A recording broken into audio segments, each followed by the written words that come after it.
ازيكم عاملين ايه؟ يا رب تكونوا بخير. اهلا وسهلا بيكم في قناه على راحتك. النهارده هنعمل مع بعض مكرونه الانسجام بالصلصه الخطيره بتاعتها. مكرونه طالعه ترند كده وطعمها حلو جدا، وكمان طريقتها سهله وهنعملها بكل تكاتها. تطلع معاكي احلى مكرونه بصلصه ممكن تعمليها. يلا بينا نبدا الوصفه على طول. نعمل لايك للفيديو واشتراك في القناه. اول حاجه كده هنجيب حوالي 3 بصلات وهنقطعهم زي جوانح بالطريقه دي.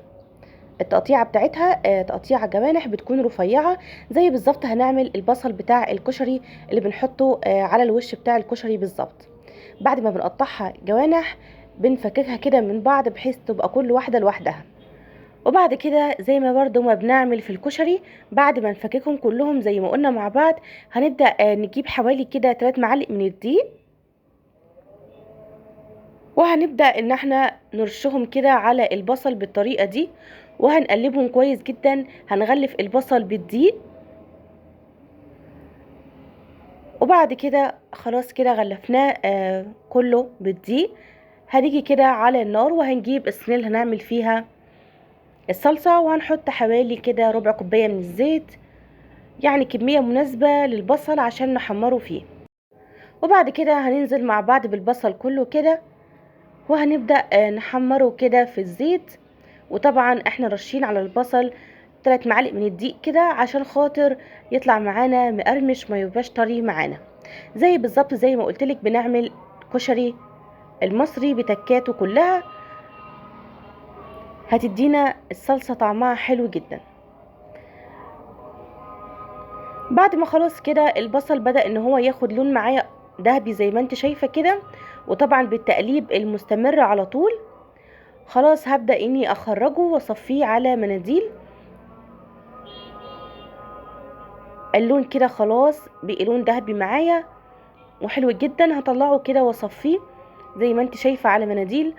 وبعد كده بواقي البصل اللي هي القطع الصغيرة كده احط عليها معلقتين من السكر، وهقلبها كويس جدا. وبعد كده بضيف فلفل احمر، او ممكن نستخدم هريسة المتوفرة عندنا. الفلفل الاحمر هنا هيدي لون وقوام حلو جدا للصلصة بتاعتنا. يبقى نزلنا بالسكر، وبعد كده نزلنا مع بعض بالفلفل الاحمر. دي الطريقة الاصلية لعمل مكرونة الانسجام. هنحمر كده شوية بالطريقة دي لحد ما الفلفل يدبل معايا. خلاص كده بدأ ان هو يدبل معايا. والتقليب هنا بتكون على نار وسط عشان خاطر ما يتحرقش مني الفلفل بسرعة. ربع معلقة كده من الثوم المفروم. اول ما الفلفل كده يدبل معايا هنزل بالثوم المفروم، ياخد كده تشويحة وتطلع الريحة بتاعة الثوم. وبعد كده هنكمل باقي المكونات.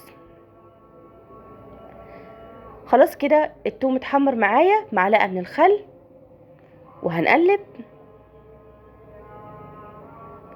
وبعد كده بننزل بعصير الطماطم، حوالي كده نص كيلو من عصير الطماطم بس كده. وهنقلبها كويس جدا كده وهنسيبها على نار وسط تتسبك براحتها. التوابل بتاعتي بقى كزبرة ناشفة، معايا بابريكا، معايا شطة، ومعايا ملح فلفل اسود. بس كده هي دي كل التوابل. هنرجع للبصل اللي احنا صفناه في الاول ده، هنمسك كده 3/4 وهنفتته. وبعد كده هنرجع نحطه على الصلصة اول ما تغلي معايا بالطريقة دي. وهنسيب حاجة بسيطة من البصل من غير ما نفتته ولا اي حاجة عشان خاطر هنزين بيه الطبق. ولو مش حابة التزيين عادي ممكن تحطي كل كمية البصل في الصلصة. وهنقلب كويس جدا، وده اللي هيدي القوام التقيل والسر الطعم بتاع صلصة الانسجام. خلاص كده هنسيبها تتسبك على نار هادية خالص، والمية اللي فيها تتبخر خالص، تبقى صلصة تقيلة جدا. خلاص كده تبخرت معايا بالطريقة دي. السمك بتاعه تقيل جدا وفي نفس الوقت اللون بتاعه اغماء من البصل ومن السكر، طعمها حلو جدا. هنسيبها كده على جنب ونعمل مع بعض المكرونة. ده السمك بحب اوريهولك عشان تشوفي هتطفي عليها امتى اول ما تتقل معاكي وتسبك معاكي بالطريقه دي. معايا ميه مغليه هضيف عليها معلقتين كده من الملح ومعلقتين من الزيت، وهبدا انزل بالمكرونه. المكرونه هنا بنستخدم مكرونه سباكيتي ومكرونه صغيره بتاعه الكشري،